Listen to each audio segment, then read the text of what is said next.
Let's start our yoga poses with this sculpture. This sculpture is called Maya, and it's by the artist Reynaldo Alanis. This sculpture is inspired by the Mayan figures called Chacmul. It's hand-carved from limestone, and it encourages interaction for kids and families while visiting SAMFA Sculpture Park. Let's pretend we're made out of heavy limestone. Our bodies are very heavy and they need to stretch out.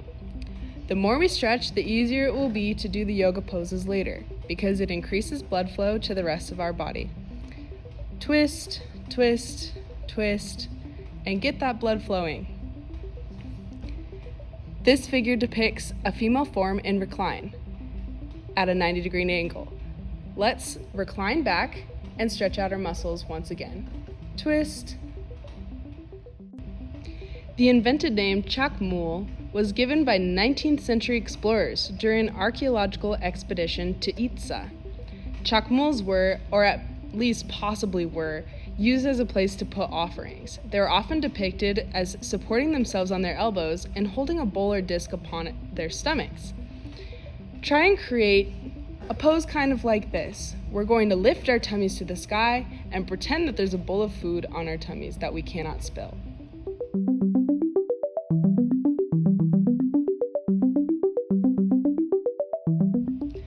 The Mayan god of water was named Chak, and even though no one knows for sure what these particular stones were used for, many Mayans put them in their temples to perhaps collect offerings for the god of water. Now let's stretch out our core muscles and do a yoga pose dealing with water. This is called the boat pose.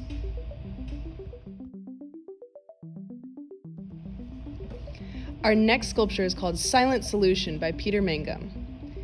Sculptures are 3D artworks that can be seen from all sides. Sculptors plan their work so that the viewer's eye travels from part to part using curves and diagonal lines and shapes.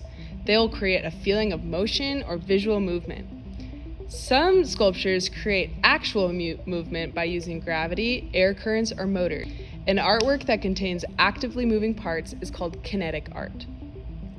Peter Mangum's sculpture Silent Solution, this sculpture here, uses light and movement not only to create a freestanding artwork, but also to create a silhouette shadow, like a second artwork.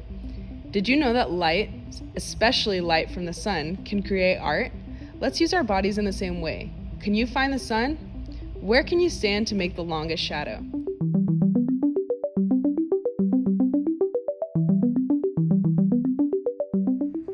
This pose that we're in right now is called the tree pose.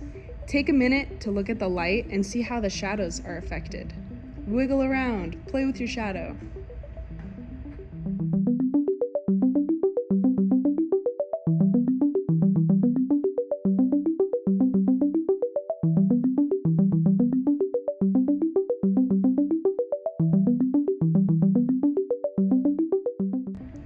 This next sculpture is called Circular Logic 7. It's actually our final sculpture for our yoga series. This sculpture is created by artist William Holmberg. This sculpture talks a lot about negative and positive space. Let's take a look at what negative and positive space are. Negative space refers to the areas around, between, and within the forms, shapes, colors, and lines that compose the work.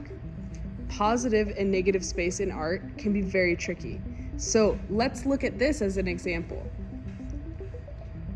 The negative space is when you can see through the sculpture. The positive space is the circular structures themselves. Let's create negative and positive space using our bodies. Make lots of different shapes.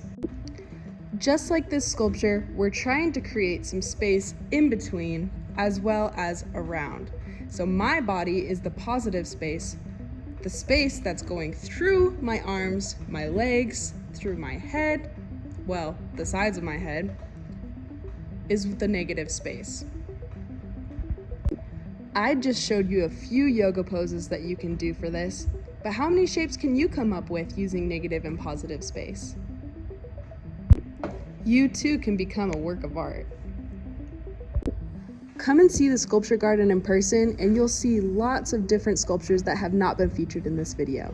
If you can come up with your own yoga pose, take a picture and post it on Instagram or Facebook, tag us. We'll probably repost it.